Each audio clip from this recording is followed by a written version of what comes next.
कर्म बड़ा या भाग्य? यह प्रश्न प्राचीन काल से एक उलझन बना हुआ है। संसार में कर्म को मानने वाले लोग कहते हैं कि भाग्य कुछ भी नहीं होता है। भाग्यवादी लोग कहते हैं भाग्य में जो कुछ भी लिखा है वह निश्चित है। मनुष्य कर्म और भाग्य अगले दोनों बिंदु को अलग अलग दृष्टिकोण से देखते हैं। कर्म और भाग्य इस प्रतिद्वंद्वी का सत्य और सटीक उत्तर श्रीमद् भागवत गीता में स्पष्ट किया गया है, जिसे आज हम आपको परिचित कराएंगे। नमस्कार दोस्तों, PKR हिंदी कहानियां चैनल पर आप सभी का स्वागत है। अगर आप भी भगवान श्री कृष्ण को मानते हैं तो कमेंट में श्री कृष्ण जरूर लिखे। तो चलिए शुरू करते हैं आज की प्रस्तुति। एक बार की बात है कि देवर्षि नारद वैकुंठ धाम गए। वहां उन्होंने भगवान विष्णु को प्रणाम किया और श्रीहरि विष्णु भगवान से कहा, हे प्रभु, पृथ्वी पर अब आपका प्रभाव कम हो रहा है। धर्म की राह पर चलने वालों को कोई अच्छा फल नहीं मिल रहा और जो पाप कर रहे हैं उनका सब भला हो रहा है। उनके मजे ही मजे हैं। तब श्रीहरि विष्णु भगवान ने कहा, ऐसा नहीं है नारद, जो भी हो रहा है सब नियति के कारण हो रहा है। नारद बोले, प्रभु, मैं तो यह सब पृथ्वी लोक देखकर आ रहा हूं। पापियों को अच्छा फल मिल रहा है और भला करने वाले, धर्म के रास्ते पर चलने वाले लोगों को बुरा फल मिल रहा है। श्री विष्णु भगवान ने कहा, नारद, कोई ऐसी घटना बताओ जो तुमने देखा हो। तब नारद जी ने कहा, अभी मैं पृथ्वी लोक के एक जंगल से आ रहा हूं। मैंने देखा कि वहां एक गाय दलदल में फंसी हुई थी। कोई उसे बचाने वाला नहीं था।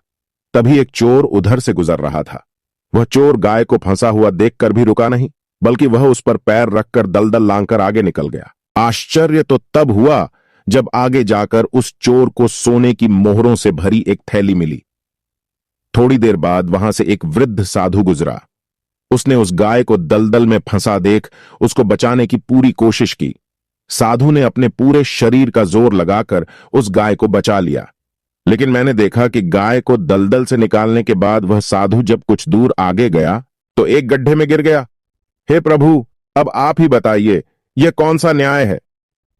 देवर्षि नारद की पूरी बात सुनने के बाद श्री हरि बोले, यह तो सही ही हुआ नारद।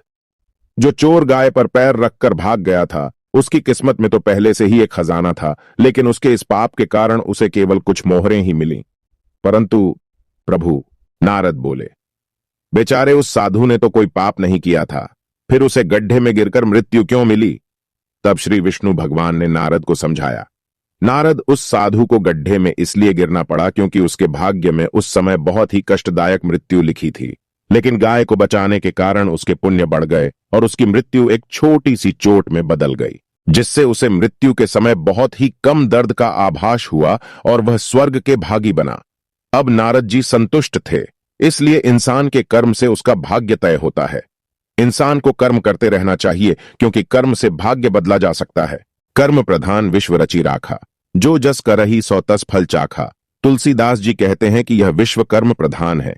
मनुष्य जैसा बोता है वैसा ही काटता है, यानी जैसे कर्म वह करता है उसे उनका वैसा ही फल मिल जाता है। यहां कोई भी हेरा फेरी नहीं होती।